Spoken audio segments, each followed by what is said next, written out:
that envy is my sin. Oh, what's in the box? What's in the fucking box? And welcome, ladies and gentlemen, to another episode of What's in the Box. I am your host, DeathMetalHero, and with me I've got Aimée McLernon. Is that how you say your last name? McLernon, yeah. McLernon, okay. Yeah. For Reality Hackers, thank you so much for coming to hang out today. Thank you for having me. It's Absolutely. really cool to be here. Mm-hmm. Now, I know that my usual audience is probably like, it's 1 in the afternoon. What are you doing? Well, Aimée is, overseas, and we're accommodating her schedule since I have time to do this today. So 1 p.m. Eastern Standard Time it is. It's a surprise for you guys. Come on. You like surprises, right? Thank you for accommodating. Oh, absolutely. I love being able to talk to, our overseas brethren and sistren that are in this scene because, every so often I get to interact. I'll catch a live stream from one of the CG UK folks, and it's always fun to listen in. And it's even more fun when I get a chance to, actually talk to, the folks from over there. Because I don't very often, unless they pop into like a live stream that I'm on or something like that, I don't ever get to talk to any of my UK brethren and sister, and so it's always nice to be able to talk to the other side of the world. What time is it there right now? It's 8 p.m. currently. Oh, it's 8. Okay. Wow. Yeah, okay. Yeah. Very cool. I'm actually I'm actually further afield in the UK at the minute, so I'm in Eastern Europe in Romania. So. Oh wow! Yeah, wow, I sort of awesome. been between the UK and Romania for the last while, so it can make it harder to do these, but. We found a way. That's the important thing. I've always heard Romania is beautiful. It the is countryside. So it's amazing. Like so many mountains and lots of wildlife as well. So there's bears and things right outside our house, which I'm not used to that at all because we don't have very much in Northern Ireland, which is where I'm originally from. Right. So it's different. Yeah. I'm in Florida, and this state is still remarkably wild sometimes. As a matter of fact, and I've said this, I've told this story a few times on my streams, but a while back there was a guy that actually robbed a house, and he was like running away from the cops through the swamp, and he got himself ate by a gator. Oh, dang. Yeah, eaten alive. Oh wow. Yep. The cops found him in the marsh, and they found a very, very stuffed gator. I believe they deputized it, and then they shot it. Oh. Yeah. Okay. Yeah, I'm glad we don't have those here. They're interesting critters. They can scale fences now, like chain link fences. I've seen video of a gator just climb right up and over a chain link fence. So I think I've seen similar videos to that. It's scary. It's disconcerting. The thing about the gators though is they don't care. They just exist, and they'll be laying out on a golf course and just sunning themselves, like just without a care in the world. Like, oh yeah, you want to play through? No, you don't. Yep. Yeah. Let's see, we got a comic talk with Pops. What's up, Pops? Thanks for hanging out, man. We got a Yodam Darkstar. Oh, nice. What's up, Yodam? And Vosto Vlad, what's up? Thanks for hanging out. Gator Evolution. Yes, that was my first thought when I saw that thing climbing over the fence. I was like, All right, so traditional wood fence. They haven't been able to get past those yet. I blame the people with the tiny dogs that go down near the water. Like, if you tempt a gator with a tiny little snack like that, of course he's gonna, That's why they say to keep the small pets away from the water, because the gator will just snap them. I mean, hell, even kids. Okay. Yeah. I mean, they're not rampant or anything, but you can't go swimming in any kind of fresh water in this state, because there will be a large reptile hanging out in that water. Almost guaranteed. Yeah. Oh, that's a whole new level. I thought bears were scary. I guess they are. They're both pretty scary. One's a giant fur-bearing mammal. The other one is a species that's been on this planet for nigh on like billions of years. Yeah. So. Although I saw a video the other day of someone who got a gator. I'm pretty sure it was a gator, or I'm not sure, it might have been a crocodile. But yeah, he had like one of those like large plastic trash bins. Oh and yeah, he caught it in scooped that. it up. Yeah, that was a gator. Yeah, Okay. you got to get creative with the gators around here. They're Oh yeah, that was well played. It's a good use for the giant recycle bins that we've got around here as well. You know, we got flipping that lid over and smacking him on the head. Yeah. So we ran into the thing. That was a stroke of brilliance. It was definitely. And Vosto, yes, gators are actually pretty tasty. Gator tail tastes like a little bit more gamey chicken if cooked. Oh, I've not had it actually. Yeah, it's pretty tasty. It's pretty tasty. So, what was the first comic book that you ever read? This is a question I like to ask everybody. You know. I think the first comic was actually, I don't know if you have them in America, but there's like the Beano and the Dandy in the UK. Yeah, I've heard of them. Mm-hmm. Like Dennis the Menace, that kind of thing. Yeah. And then there was like the Bash Street Kids and all that stuff. So I kind of grew up with my granny and my aunt. They would both buy me these like every week. That's awesome. Yeah. They were fun. But then I got a bit older and sort of, I think I actually so I got into the Max comic.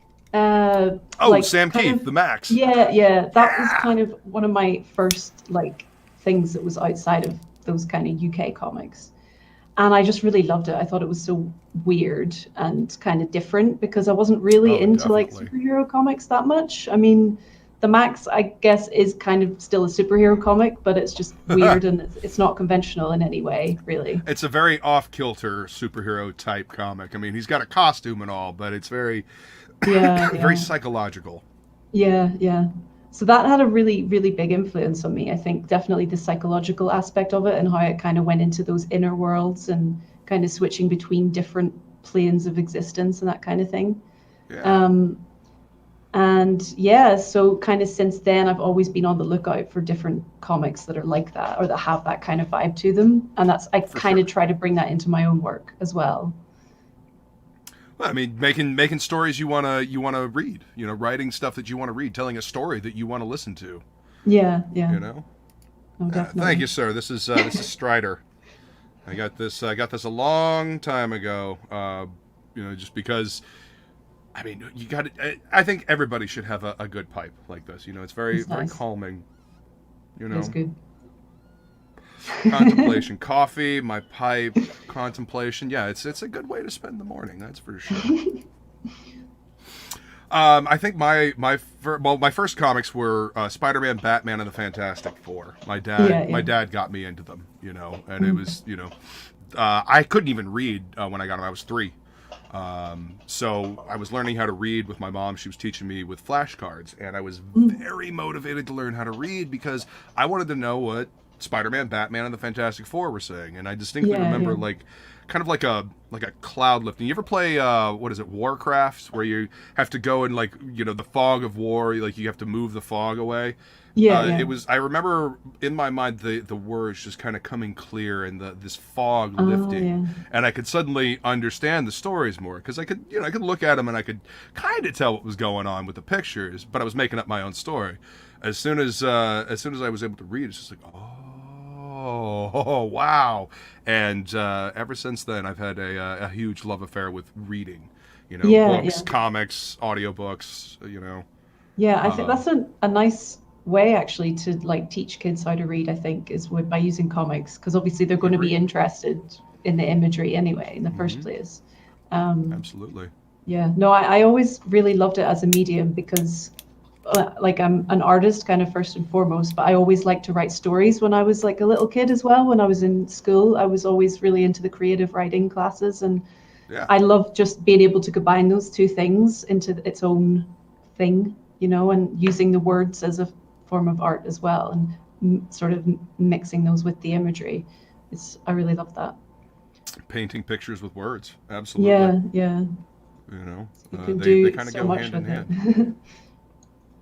I completely agree. What's up, Hex? Thanks for coming to hang out, man. Appreciate you being here. So what made you decide to be an artist? What was the impetus? Like, you know what, this is really what I want to do. Like, was there a deciding factor, or is it just, is it something you've always wanted? Kind of both. So when I was little, I really loved drawing all the time. I would be drawing on like the furniture and anything I could get away with, basically. And I always drew comics as well. So I used to always just, from as long as I can remember, just split a page up into sections and draw little sequential stories. And I had my little characters cool. and things. Yeah. So I was always doing that. And then I think as I kind of went through school, I was always sort of doing art was my main subject. But I had bad teachers that really put me off doing it as a career. And I was always just told, like, oh, all you can do is go and study fine art. Like, if you go to university, you got to do fine art, and that's all you can do, basically. And I didn't want to do fine art, obviously I wanted to draw like cartoons and characters and things like that. So I kind of went on a different journey, and I ended up going to study psychology in uni, because I thought, okay, well, if I can't be an artist, like, I'll just have to find a job that I can do, that I'm interested in, that pays the bills or whatever. Exactly. Got through the first year of that, and then realized I can't do this, like, because I was always trying to work on my comics and stuff, in my spare time, and I didn't want to split my focus like that. I was like, okay, I actually need to just decide to be an artist now. And I basically discovered there were lots of other degrees that I could do, which were illustration and animation based. So I went and did that instead. And then I did an animation degree, and through doing animation realized that I actually wanted to do comics, like that. I knew that's what I really wanted to do. And my teachers there were great, because they let me do a comic for my final project instead of an animation. So that's actually, I did the first issue of Reality Hackers, like, as it was kind of my final year project in uni. And that's very cool. Yeah, so I've just been realizing sort of through this process that that's what I really want to do. And, I'm still obviously having to make money by doing other things, and I am still kind of splitting my focus in a lot of ways, which can get frustrating, but I still know that is my real passion. Is I really want to be a comic artist and try and make it lucrative in some way. Absolutely. I mean, do what you love, the money follows, right? Yeah. What's up, Joe Ball? Good to see you, man. He says, "Hail peeps, loved issue 1 and 2. Amy, can't wait for issue 3. Oh, thank you so much.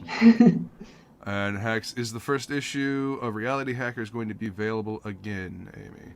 Oh, hey, Hex. The link. Go ahead.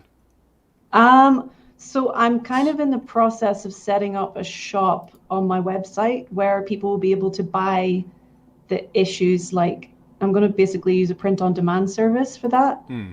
And then my next campaign, which we'll talk about later in the stream, I also want to do like a collected sort of graphic novel of what will be like 3, maybe 4 issues by that point, hopefully. I'm not sure if it's going to be 3 or 4 yet, but so yes, it will be available again, hopefully soon.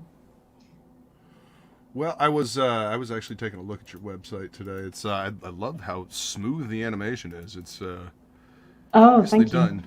This is all in the description, along with the link for the book Reality Hackers, the one that we just got. Let's see, I'll just copy that and I'll paste it in here as well, because I do believe. Oh wow, that did not. Okay, that didn't quite work as well as I thought it was going to. Pro tip: don't ever try to copy link address from a link that is in a YouTube description. It has all kinds of janky gobbledygook attached to it. Because it was like a paragraph for a link. I was like, what? Yeah. Let's see. So we'll do this instead. And copy. And there we go. As you can see, this is a completely professional operation I've got going on here, you know. It's all good. Let's see. No trailer video for this. That's all right. So. Oh, for Reality Hackers? Yeah. Do you have a trailer? I did have one up, but I took it down because, like, when my campaign ended, right, Indiegogo messaged me as they were about to release the funds and said, because you've got imagery on your campaign page, which goes against our terms of service, which was basically like boobs and stuff. They said they weren't going to release the funds until I took the imagery down. So I had to get rid of like anything that had any kind of sexual, like, even though it wasn't proper, I mean, it was censored and everything. And I've seen other campaigns that are like, you know, pretty much, you know, porn books, and they're still allowed. So I don't know why they did that, but yeah, I had to take down. You know, yoga videos on yoga. Yeah. Okay, that's not yoga, but okay. Yeah. Free the titties. I agree. Free the titties. Stop shaming the titties, especially the big ones. There's all kinds of booby shaming going on, and I won't have it. Won't stand for it. Free the nip. Free the nipple. Oh, I'm sorry, King Toad. Same brand, so I'll take it. Fair enough. Fair enough. Thanks for coming to hang out, man. Is that you, Shane? Anyway, sorry, man. It's because the titties on your book were so nice to look at. Let's see. Well, Let me go ahead and switch my camera here, and we will go ahead and pop this open.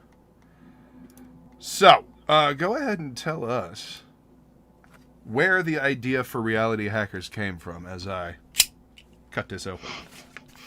Ooh, oh, wow. Okay. As I knock the camera off of the true that I put it. Okay. It's kind of a long story.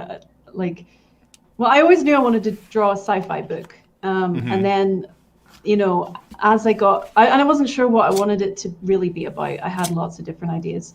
And then as I got a bit older, like, I was more drawn to cyberpunk. So I like the whole idea of the sci-fi that's kind of closer to the time that we live in now, and kind of giving a future that could happen and that we are almost about to walk into, I guess. Yeah. You best start believing in cyberpunk dystopian futures because you're in one. Yeah. I've seen that. I've seen that meme too. Oh God. Yeah. So yeah, I guess I was also reading a lot of different stuff to do with like the occult and transhumanism and just like sort of like psychedelic kind of culture. People, you know, taking entheogenic plants and things and shamanism and that kind of stuff. So I was really, really interested in all of that. And I kind of wanted to just make a story that kind of incorporated a lot of those ideas. Then when I was in uni, actually, I was researching cyberpunk because there's a lot of academic writing about cyberpunk. And a lot of it is very, like, I don't know, politically based, and a lot of it's kind of stupid, but but a lot of it's really interesting as well. There's a lot of very interesting writing on it. So there's this whole idea that, you know, we're going into this highly technological future, which is based on science and like materialistic science. But actually, when you watch cyberpunk, like animations or movies or books as well, like a lot of cyberpunk literature, a lot of it has like religious undertones. Oh, of course. And of course, like this separation between the mind and the body and all of that. And there's a lot of people that believe that transhumanism, which is kind of where we're going towards with merging with technology and all of that. A lot of people think that that's actually like a form of religious belief, that we can kind of overcome being humans and go into the world of information and kind of overcome the material body, I guess. And, so, you know, become immortal, essentially. Yeah. And become like gods and stuff as well. basically. So I find that really interesting, and I just wanted to try and make a story about that and those ideas, kind of exploring those ideas.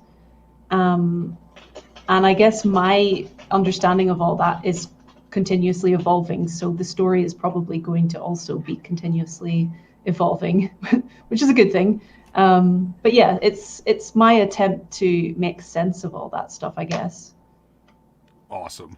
I all of the like the things that you said you were interested in, as this was all coming together, it's all things that I have looked into myself at various points in my life. So I knew there was something about this. I mean, aside from the gorgeous artwork, I knew there was something about this project. I mean, I saw it on on Red Valkyrie Presents, and it's just this struck me. I love cyberpunk. It's always been something that I've been drawn to, and reading a lot of cyberpunk, you're right. There's a lot of religious overtones. There's one that I just read called The Electric Church, and I mean, that's kind of right there on the nose. I don't know that one. It's I'll send you a link to it. It's actually pretty good. Okay. I was given the book by a friend of mine. Actually, I inherited quite a few paperbacks from my old DM because he was going into the Air Force and couldn't take them with him. Yeah. So turned me on to a bunch of different books, cyberpunk books that I'd never read before. At any rate, this is gorgeous. Oh, thank you. Look at this spread, and the patch. Oh, the patch came out real. Yeah, nice. I was so happy with how they came out, actually. I didn't know if it was going to work because it was a slightly detailed design, but it actually, right. I'm very happy with it. No, it turned out great. This is gonna go great with all the other comic patches that I have. I'm putting together I've got my regular battle vest that has my bands on it, but I want to put together an Indie Comics battle vest. Oh, that's cool. And wear that to conventions when I start going again. But I didn't even realize patches were that much of a thing, and then I saw a few campaigns that had them, and I was like, that's because I always thought, what's the best type of merch to do? I wasn't really sure because I just kind of wanted to keep it simple and that sort of thing. But yeah, patches are cool. I like that you can wear them and take them around with you. Mm-hmm. Well, I mean, patches, T-shirts. People like to sport the apparel. They like to have merch. To show their fandom. Yeah. I mean, it's the same thing as people wearing like sports jerseys and band T-shirts. You want to support the stuff that you love. I mean, I personally really love graphic tees, like screen printed T-shirts. That's usually my favorite type of shirt to wear. Yeah. So you put patches on your vest, on your jacket. I mean, I don't know, maybe it's just me and the stuff that I'm into, but yeah. I'm gonna try and make T-shirts soon too. Actually, I'm gonna awesome. put some T-shirts on my shop as well. Because this would be really cool. This logo, just like this green on a black T-shirt. I'm ahead of you. That's one of the designs that I've been working on, actually. Excellent. And then take your logo here, your little corner box, and put it as a tag thing on the back of the neck. Oh. That would be cool. Yeah. I didn't think of that one. That's a good idea. I like that.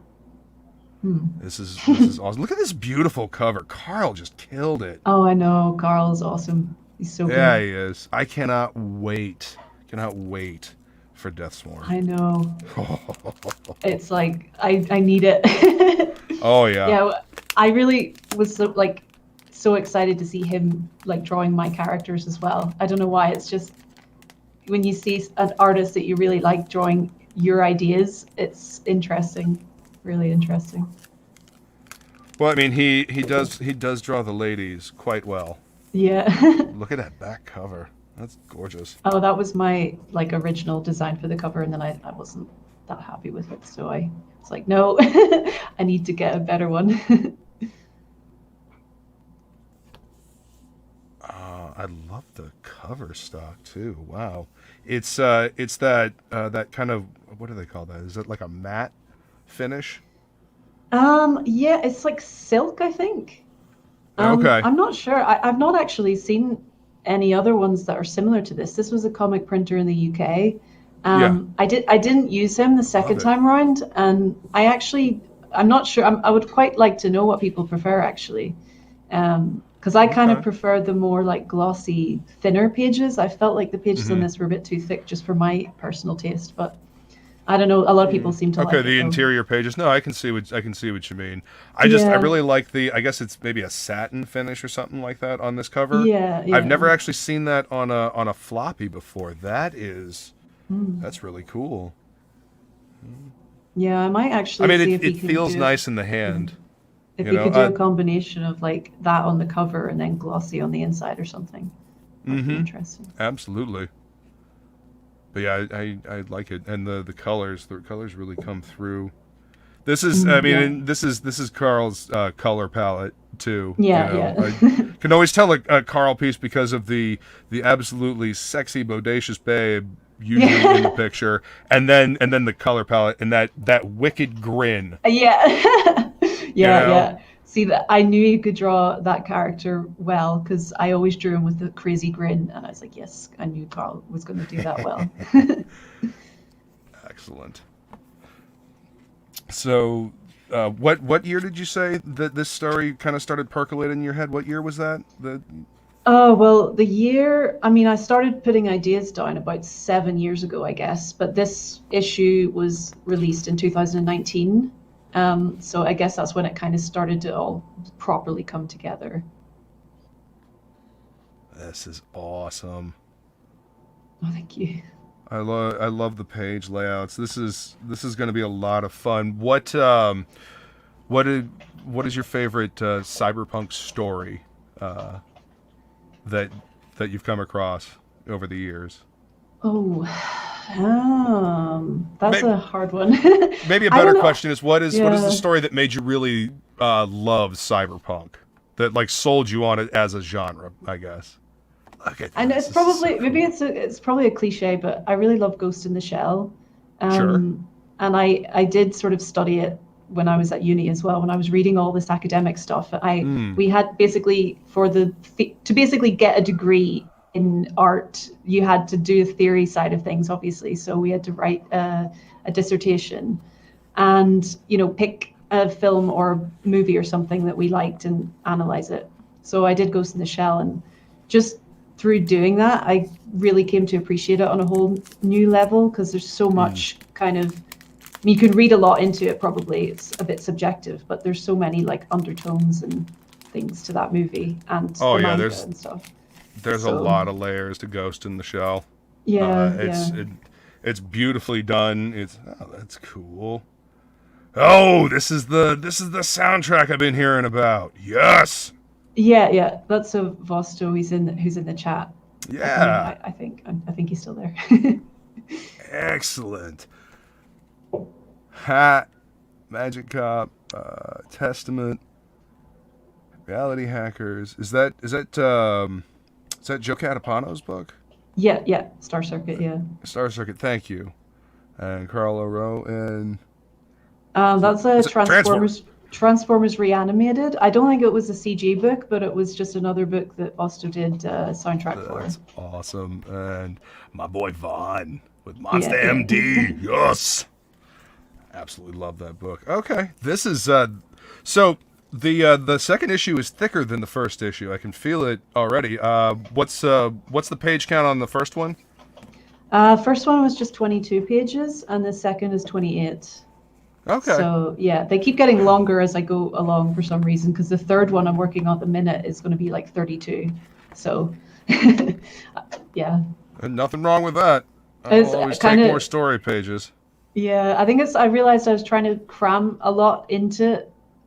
I think because I'm just getting the hang of script writing and stuff like that. So I was trying to cram too many things into one page, and I think I'm trying to pace it a bit more slowly with the next one. Understandable. Sorry, I'm getting It's good. engrossed in the pages that I'm looking at here, and I'm trying not to completely lose it. And I see people I recognize here. Yeah, yeah, yeah. It's That's the Shay, CG and panel. then that's yeah. Very cool.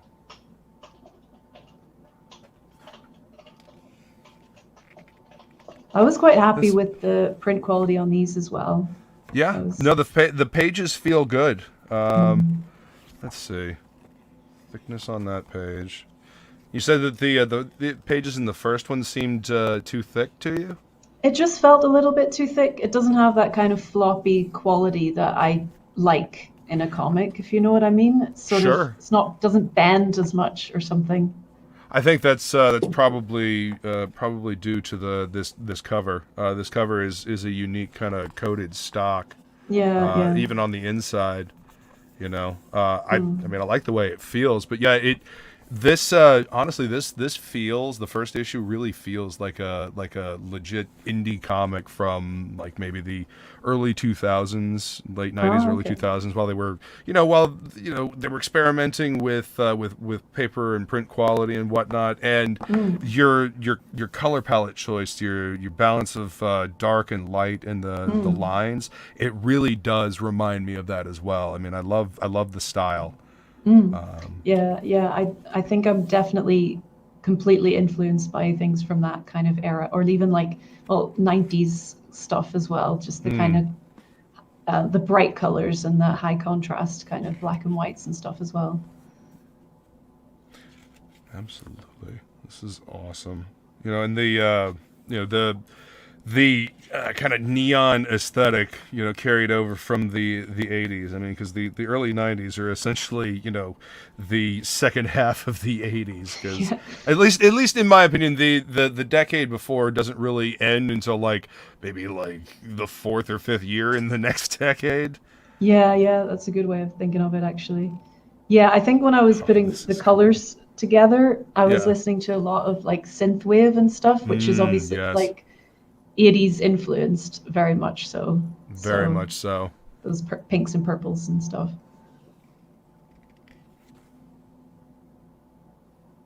These are gorgeous. I am super excited to get in and get a chance to read these.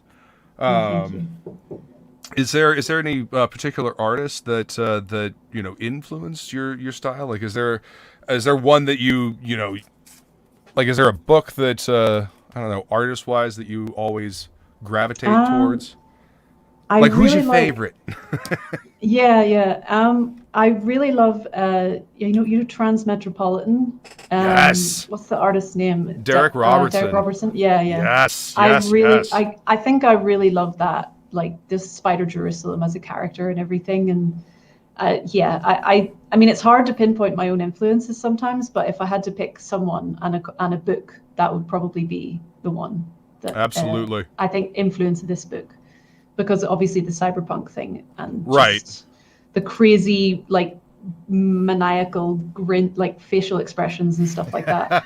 Yes.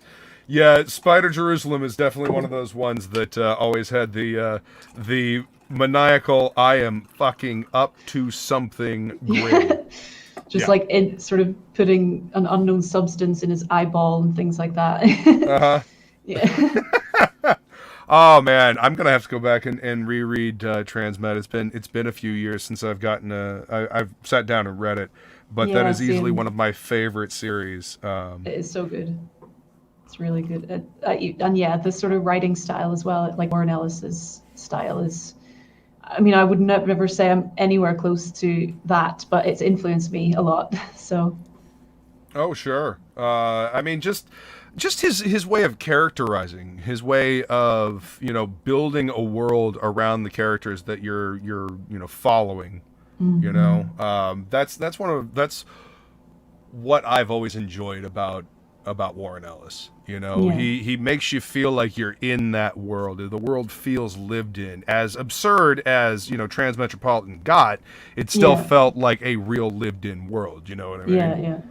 And it's so difficult to do that. I'm realizing that now that I'm actually having ideas for comics for years, and then actually now going and writing the scripts and trying to build those worlds and make them so convincing. It's very hard to do. So I have so much respect for the writers that can do all of that so well. it is. Pale Well, it's an Rider art, with the red you know. dress. What's up, Pale Rider? Good to see you. And Matt Kevlar says, great looking book, nice colors. Oh, thank you. And Vosto is still in the chat, and he says, lose yourself in the depth. Yeah, absolutely. Absolutely. And loves all those characters. Yeah, all those characters are great, man. And it's awesome that there's a soundtrack featuring all those characters. And yes, Matt, Spider Jerusalem did have a poop gun. Like there were different settings, you know, and the last one I believe was prolapse. Yeah, it was the bowel disruptor. I forgot about that actually. I need to reread that again too. Yeah. Just great, absurd, off the wall humor and writing. Yeah, that's something I think is missing now, because everybody tries to do the absurd, off the wall stuff, but they don't build the world well enough for it to handle that. Is I don't know, sometimes what I see, and it just kind of falls flat. I don't know. There's a subtlety in the new and nuance to the way Warren did it. And that was prime Vertigo back then. There was something magical about those books back then. You know. Oh yeah, it feels like there was something magical about a lot of those books that's just not really there now. And apart from in the indie scene, I mean, yes, I didn't even know about the kind of, well, I didn't really know about CG and stuff like that until I actually met Carlo Rowe at a Dublin Comic Con. That's awesome. Yeah, and I didn't realize there was such a kind of big crowdfunding scene or anything until then. So it's really nice to see that people are just doing what they want to do and creating really cool stuff and not giving a shit what people think, you know. Exactly. Well, I mean, telling stories that you would want to read. That's a thing that I keep coming back to in my travels in this scene. Make content that you would want to watch, and make stories that you would want to read. Guarantee you there's somebody else out there that would enjoy the same kind of story that you're making. So many times just going into comic shops and looking for stuff that looked interesting and grabbed my interest, and there's just not really much of that at all. So it's nice that now I have found a lot of stuff that actually does grab my interest. Let's see. We'll go ahead and do this. There we go. I work in my childhood comic shop. I work in my local LCS, and it is amazing how often I actually hear what you just said. Yeah. I'll have people come in and they'll go look at the wall, and they'll look, but there's nothing really grabbing their attention. And up on the wall we've got new comics, and then there's a rack behind me that has some old classic stuff. And some of the old classic covers are they're more eye-catching because they thought about the layout and the contrast and whatnot. Sometimes I feel like covers get so caught up in being as flashy as everything else is that they forget how to just tell a story with the cover and be eye-catching. I don't know. No, I think it's just as much of like the stories aren't as good, but also I feel like the art a lot of the time just isn't. I mean, maybe it tries to be flashy, like you say, but it's not. It doesn't like seem cool to me or something. Like I don't see a lot of stuff that I look at and think, wow, that's badass or awesome looking. I think that's a combination of a lot of things. I don't think that they give the artists enough time to make a turnaround like that, because back in the heyday of this stuff, I mean, this was a legit profession that, while maybe it wasn't maybe it was a little looked down upon, but they were still paid well enough to be able to spend the time to be the draftsman. I mean, granted, they were also extremely talented, and we had people that grew up reading comics and wanted to follow in the footsteps of the giants. So I don't know. I think there's a lot of factors to it. I don't think they give the artists enough time to actually put that work in anymore because churn and burn. Yeah, We got tie-ins to make. We got overblown crossovers to churn out. So I don't know. No, that makes sense. Yeah. I guess it becomes a vicious circle in a way because maybe the quality is lower and then they're trying to make more money as well, so they got to push it even more, so there's less time. And yeah, it's a downward spiral into mediocrity. Yeah. Vosto says same with music, less ear catchers and authenticity levels are low. I mean, that's what happens when passion wanes, when you're doing it just because you think you can make a buck, or you can get clout, or you can, I don't know, become famous, whatever motivation aside from this is something that is meaningful to me, this is something I'm passionate about, this is something I want to do. Then whatever the other motivation you have, I mean, you should want to do this thing, this creative endeavor. Because otherwise you're just, I don't know, chasing a car that you don't really. I don't even know where I'm going with this. Anyway, just be passionate about what you're making. Kind of spun myself out into a cornfield here. No, definitely. I get you. So you are still in demand for. Let's see. This is issue 1 and 2. This is what I got. Yeah. Okay. So there's no physical copies of issue 1 left, just digital at the minute. So yeah. That's right. All of you be jealous. Look at this Carlo goodness here. Yes. Mm-hmm. Will there be more physical copies made, like a second printing or something? Yeah, well, that's what I was talking about earlier, was that I'm kind of thinking about what the best way of doing things is. I've been putting together a shop on my website, and I've been looking into print on demand services so that, if one person wants to get the comic, they can go to my website, pay for it, and then basically I go and order it from the print on demand service and just get that one copy sent straight to them. That's kind of my plan for between campaigns, to keep selling these things and just keep them available for people, and not have it's sort of still a middleman because it's the going through the print on demand, but it's not having the middleman of Indiegogo who's going to take a percentage or whatever. Right. So so I'm sort of in the process of setting that up. I've just been ordering proof copies from different print on demand services. Excellent. Just seeing what the quality's like with different people and how long it takes for them to get to different places and that kind of thing.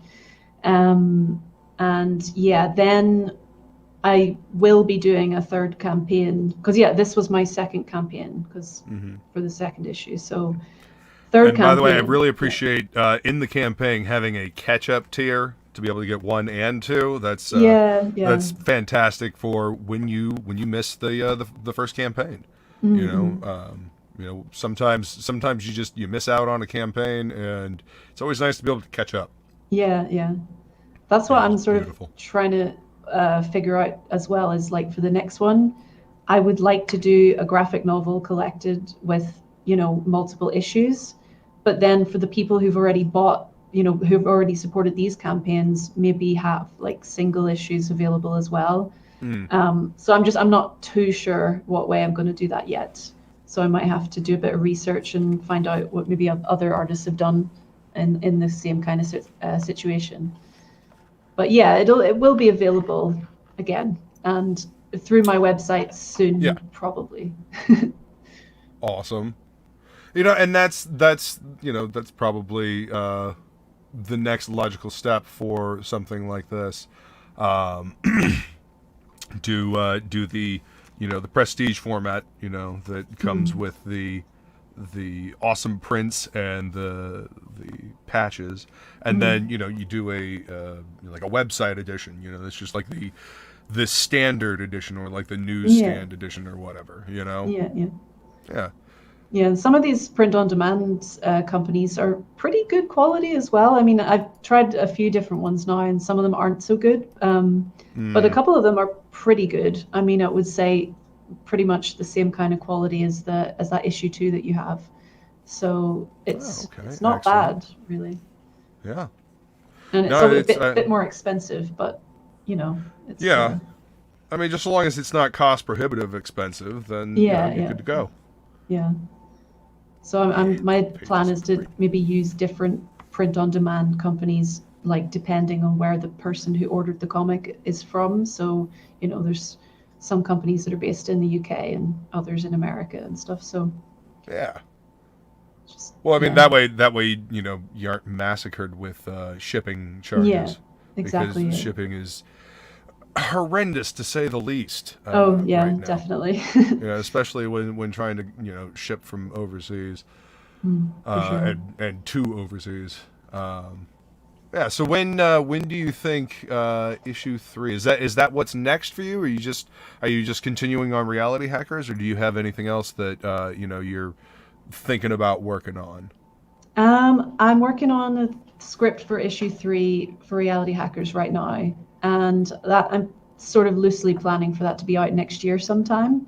By the end of next year at the latest, I'm hoping. And then I'm also putting together ideas for a new comic, which is going to be like, I'm trying to figure out what genre it's going to fit into, and I think space noir is like the closest thing. Nice. like sci-fi noir kind of police detective, but it's kind of a bit more than that. Well, I mean, Blade Runner is definitely a sci-fi noir, I love and it. Cyberpunk.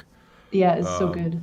So I'm pretty influenced by that as well, but but it's going to be kind of like more very far off in the future, kind of sci-fi, like on other planets. Oh, okay. Like out in the galaxy kind of sci-fi. Yeah. All right, I gotcha. Very cool. Yeah, just working on ideas for that at the minute. Yeah. So is the how long is the story for Reality Hackers? What's the scale of it you see in your head? How many, I guess, issues, if you want to go that far? I did originally have plans to write like 24 issues or something like that, and that was kind of about 5-6 years ago when I'd started writing it and like loosely writing it. It wasn't really a proper script or anything, but in my head it was going to be that many. I've changed a lot of it since then, so I'm not 100% sure how long it's going to be right now, but I mean, there's scope for it to kind of be somewhat ongoing. So we'll see. It's going to be longer than 3 issues anyway, and there's a lot of different things that I want to try to explore with the story. I kind of feel like these first 3 issues are almost a bit like an introduction to the world and the characters, and I want to do more with the characters and show their dynamics with each other. It can be hard to do that in like single issues. So yeah, I want it to be bigger and definitely a lot more ongoing. Excellent. It's and it's I don't know, in this scene it is kind of cool and unique to get floppies because usually it's a trade paperback size. So I very much kind of dig the I've always been a fan of like the floppy single issues. I mean, I've been picking up floppy single issues for a long time. With only a slight break at a certain point, but it's I've always liked that format. I mean, I realize it's much more cost efficient to, have just a graphic novel and put it all out. What made you decide to do floppies instead of the usual prestige format spine, 100 pages, whatever graphic novel? Well, I was always kind of writing it to be sort of split up into that format anyway, I guess, because I really like that format. It's actually kind of my preferred format as well. Kind of episodic. Yeah. So, and then I guess also because I did the first issue as like a university project, so it kind of had to be not too long as well. So I just kind of, it kind of just fell into place that way, where it made sense to do it that way. But yeah, I mean, I really love like single issues and floppies. I just would like to have a lot of them for this title, and then collect it into graphic novels as well. I like kind of having both things. Absolutely. So yeah, I mean, that's the original pipeline for it. You know, you release the single issues, and it sells well enough that people want to trade afterwards. Yeah. You know, yeah, in it's the like shop. the dream. Yeah.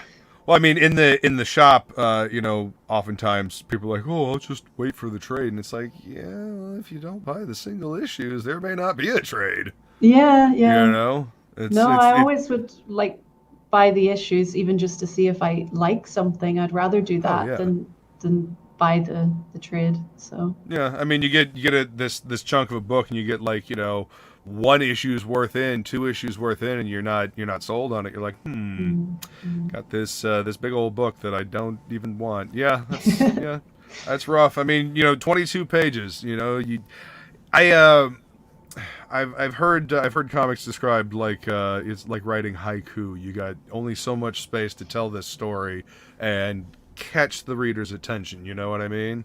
Yeah. It's a unique art form. So definitely.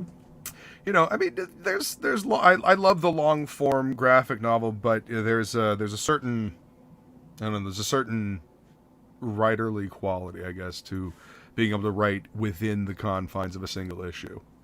Yeah. You know? Oh, it definitely is a challenge, and I'm discovering that as I go along. And that's probably why they keep getting like slightly longer each time as well. But I am trying to stay within those confines. But yeah, no, I like it. It's a good challenge. I think it's good to put some limitations on an art form, because it actually makes your art form better, I think. So absolutely, it sharpens it. So when are you planning on doing the campaign for issue 3? Hopefully by the end of next year, I think. That's right. I asked you that. Yeah. That's okay. Yeah, it's because I'm just still writing it at the minute, and I mean, I think it took me around 6 months or something to draw the last one. So and also color it, but I did have help from a color, like a flatter. So I hopefully will have that next time, or maybe I might actually get another colorist to because I like coloring, but it does take up a lot of time. It is very time consuming. Get things out a bit quicker, I might actually see if I can get someone else to work on it with me and do some nice colors. So hopefully sometime next year, maybe like second half of next year, I think is the plausible time frame. Awesome. Sounds like I also have an idea for like a weird spin-off comic for Reality Hackers, which is kind of like it'll have some text in it, some words in it, but it's mostly just a visual comic. So cool. I don't know how long that's going to be though, and I was hoping to kind of have that as like an add-on on the next campaign. Yeah. But we'll see how much I can do before then. What's up, 24 Eyes? Thanks for coming to hang out. I think extra books, like little add-on stories, like ash cans or whatever. I think those are great add-ins for a campaign, because ash cans like this, especially like the almost poorly copied or poorly Xeroxed, like on cardstock, and then just black and white line work inside kind of ash cans. There's a certain charm to them. A certain like underground guerrilla, indie charm to them that I love. I think those are like fun things, and that's generally cheap because they were supposed to be handed out for free, right, at conventions. So I think that's a great thing to add in as like a bonus thing. It gets more story, or it's an ash can of the single issue that they're getting or something like that, but just the line work without the colors or something like that. It will probably be black and white. But yeah, it's definitely something that I want to do because I really like add-ons like that as well. These character designs are great. Thank you. I don't know. Like I said, cyberpunk has always been one of my favorite genres ever since I read Neuromancer. Mm-mm. You know, like ever since then I was like, oh, this genre is just cool. Yeah, William Gibson is awesome. I haven't actually read Neuromancer, but I read one of his short stories. What was it called? I forget Johnny now. Mnemonic.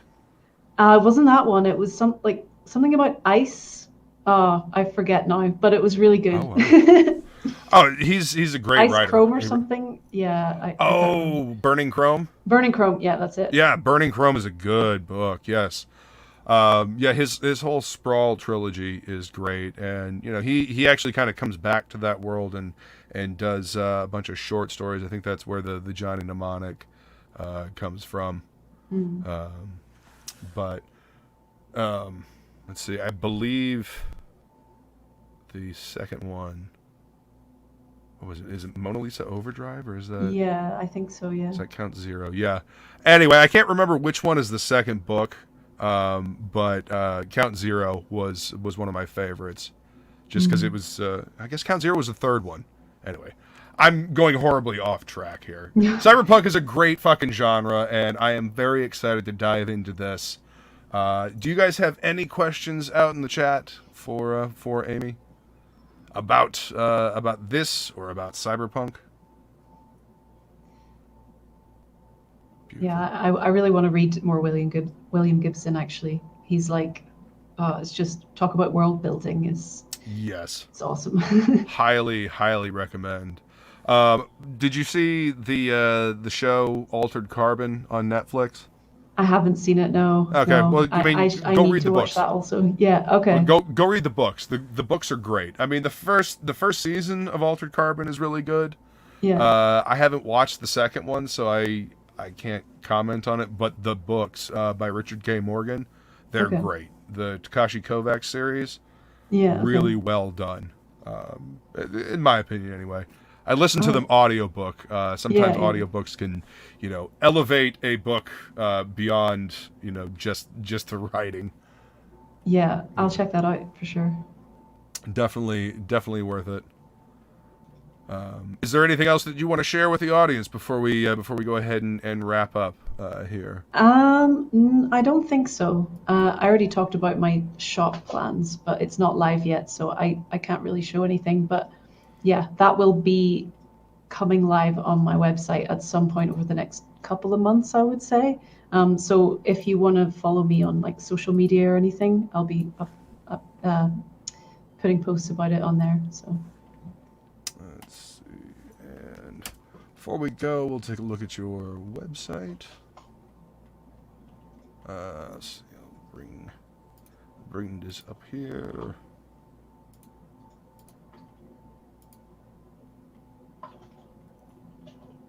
Yeah, see, I like the animation and the layouts. And you've got a mailing list sign up. I do. I haven't actually been doing anything with it yet, though. But that's just me messing around with WordPress plugins. But yeah. WordPress. But I will be using that once I have I'm closer to doing the campaign and everything. I will be using the mailing list. So. Excellent. If you want to sign up, you can. Jump over to the website and sign up so you get the latest updates. You got there's Instagram links just yeah. Oh, okay. Thought it was going to pop up, but yeah. Go over and check out the website, everybody. This is wow. That's nice and bright on the dark background. I dig it. Yeah. Yeah, that's a double page spread from issue 2, and one of the things that I'm trying to get right at the minute with these print on demand companies is like getting them to line up my double page spreads properly. Some of them just are a bit clueless about it. It's like, do you not have other people making comics with double pages? Like, apparently they don't. But. Well, sometimes you got to learn them printers. You gotta learn them printers. What's up, Shadowhawk? Thanks for hanging out, man. I appreciate it. Be safe driving to work, man. But this is awesome. The storyboards. So go check out the website, guys. There's all kinds of awesome stuff, and sign up for the mailing list so you know exactly what's going on next. By the way, I wanted to ask. It's Head Splitter Comics. Where did you get the name for your comic company? Well, I was trying to think of what I wanted to put in that little box, and I had that image of the character with the kind of head down and her like head device thing. Mm-hmm. So I wanted to use that image, and then I was trying to think of a name, and I don't know. It kind of just Head Splitter because obviously her head's split in the middle, and then I remembered there's a book called Breaking Open the Head by I think Daniel Pinchbeck or something I think is the author's name, and it's one of those like psychedelic culture like books about shamanism and DMT and all that kind of stuff. Ooh, so I thought it kind of fit because it's about kind of exploring all of that stuff, and that device in her head is not necessarily DMT extraction device, but it's extracting a chemical from her brain that's got psychedelic properties. So, so it seemed to make sense. Yeah, no, it works. It works, and it's a unique name. I always love hearing the the etymology of where names come from, where logos come from. Speaking of logos, this logo is awesome. I very much dig it. Yeah, that's another thing that I do. It's logo design. Logo design, and apparently coding websites, because Vosto is saying she is a cyberpunk coder. Well, I use WordPress. It's not really coding, but I know basic HTML, but I didn't use it for this site because I don't have time. Yeah, that's basic HTML will take you a long time. Theoretically, HTML5 is supposed to make things a lot faster, but I don't really know anything about it. No, I know bits and pieces, but it gets to the point where you're sitting there and something just doesn't work for like 5 hours, and I don't actually have time to do that. So nope, nope, me neither. So I'll use like a template and I'll tweak it, or at some point maybe I'll have somebody design me a website, but I'll find something that is functional that I can maintain, and then eventually something highfalutin or whatever. No, that's all right, guys. Right, we're gonna go ahead and wrap it up. Thank you so much for coming to hang out. Appreciate you guys. Go check out all the links are in the description of this video. Anything else you want to say before we head off? No, I think you covered it. But thanks for having me on. Absolutely. Thank you for coming to hang out. I love being able to talk to new creators that I haven't gotten a chance to talk to when I get the goods in. I mean, yeah. All of you, be jealous because I have a first printing of #1. They're all gone. You can't have mine. It's mine. It's mine. Brutal. All right, guys, we're going to take off. Thank you so much for coming to hang out, Amy. Thank you all so much for hanging out in the chat, and we will see you later.